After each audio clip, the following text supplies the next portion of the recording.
हिंदी कहानियां।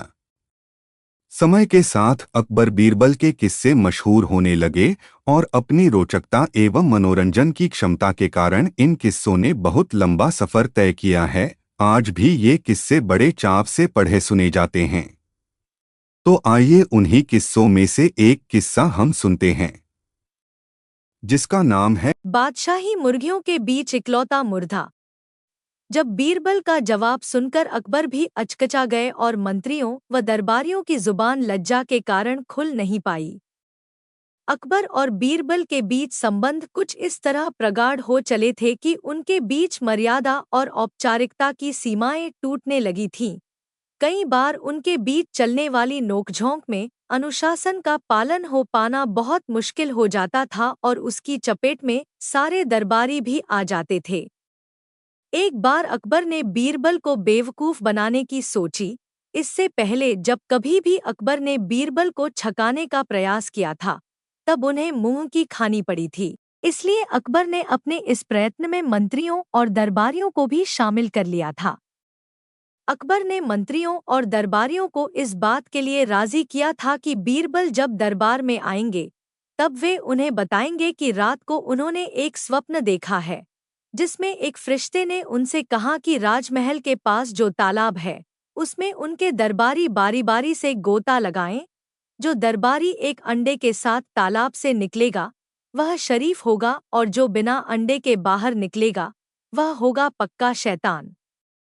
इतना बताकर अकबर ने सभी मंत्रियों एवं दरबारियों को एक एक अंडा दिलवा दिया, जिसे उन लोगों ने अपने अंत वस्त्रों में छुपा लिया।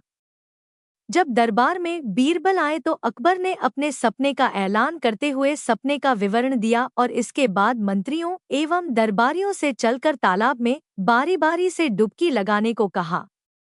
बीरबल यह देखकर चकित रह गए कि अकबर के स्वप्न की चर्चा सुनकर किसी भी दरबारी ने कोई सवाल ही उठाया। आश्चर्यजनक रूप से सबके सब तालाब में डुबकी लगाने के लिए तैयार हो गए। यह सवाल बीरबल के मन में उमड़ने घुमड़ने लगा। अब चूंकि सब तालाब की ओर जा रहे थे, इसलिए बीरबल की भी मजबूरी हो गई कि वे भी उनके साथ चलें।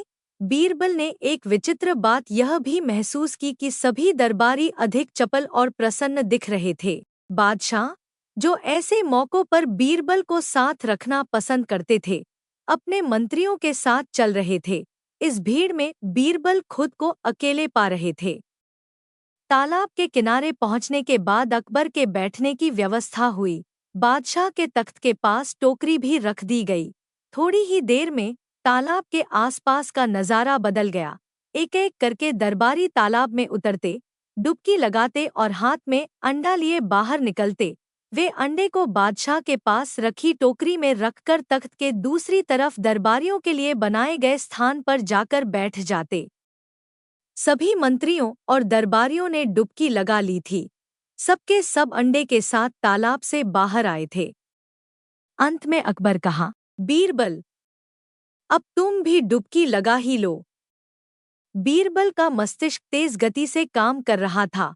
उन्हें विश्वास हो चला था कि इस डुबकी लगाने वाले खेल में बादशाह भी शामिल है, वरना अनेक धूर्त मंत्रियों और कुटिल दरबारियों के हाथ में तो अंडे नहीं आते। यह सब सोचते हुए बीरबल तालाब में उतरे, डुबकी लगाई, लेकिन हाथ में अंडा नहीं आया। बीरबल तालाब से निकलते निकलते एक निर्णय पर पहुंचे और जोर से बांग दी। वे बांग देते देते ही बादशाह के पास पहुंचे। अकबर ने उन्हें खाली हाथ आया देखकर पूछा, बीरबल, तुम बिना अंडे के?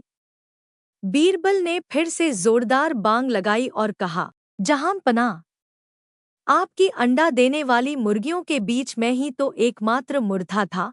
अब मेरी बात का भरोसा न हो तो आप भी पानी में उतरकर आजमा लें। बीरबल की बात सुनकर बादशाह भी झेंप गए और मंत्रियों एवं दरबारियों की जुबान लज्जा के कारण खुल नहीं पाई। बादशाह ने अपनी झेंप मिटाते हुए कहा, बीरबल, तुमसे पार पाना मुमकिन नहीं है। हिंदी कहानियां।